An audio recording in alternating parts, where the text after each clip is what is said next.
जय जवान जय किसान. मित्रांनो, आणखीन तुम्हाला सोशल मीडियाच्या माध्यमातून आणखीन तुम्हाला एका झाडाची पूर्ण माहिती सांगतो. तुम्ही बघत राहा आणि आपल्या व्हिडिओला तुम्ही फक्त फॉलो करत राहा आणि फायदा उचलत राहा. मित्रांनो, आज मी तुम्हाला तरवट ह्या झाडापाशी घेऊन आलो. तरवट आता हे गावरान तरवट आहे. आता जे काय नवीन झाडं निघालेत हे सरकारी तरवट होते आणि हे पहिलं जुनं तरवट आहे. म्हणजे ह्याला गावरान तरवट म्हणजे जुनं तरवट. याच्या माध्यमातून तुम्हाला याची माहिती अशी सांगतो.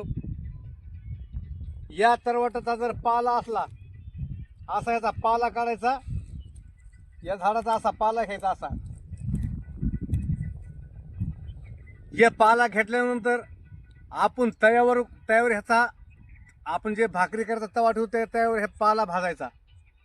आणि हे पाला भाजल्यानंतर एका कपड्यामध्ये ज्या ठिकाणी आपलं हे सांधे दुखतात, सांधे गुडघा दुखत असेल, सांधे दुखत असेल, त्या ठिकाणी हा गरम पाला कपड्यामध्ये असा समजा या ठिकाणी मी तुम्हाला दाखवतो अनुभव.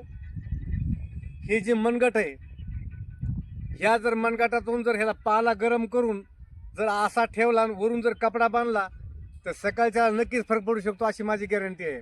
याला म्हणजे धवंतरी प्रसन्न. म्हणजे प्रत्येक गोष्टीचा माणसाला अनुभव असला पाहिजे. आणि पाठीमागं जे आता जे बुडत चाललंय ह्याला आणखीन आताच्या नवीन पिढीला याचा फायदा झाला पाहिजे.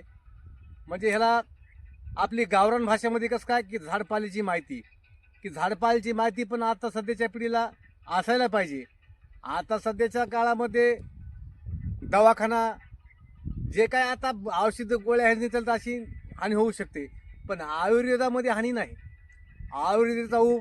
आयुर्वेदिक म्हणजे जे औषधं असतात ह्याचा उपचार जर केला तर कायमस्वरूपीचा उपचार होतो आणि दवाखान्याने पुन्हा उभं होतो. पण आयुर्वेदामध्ये तसं नाही, हे मुळातच पुन्हा नष्ट करून टाकतो, असं मला म्हणायचं आहे. जय जवान जय किसान. धन्यवाद मित्रांनो.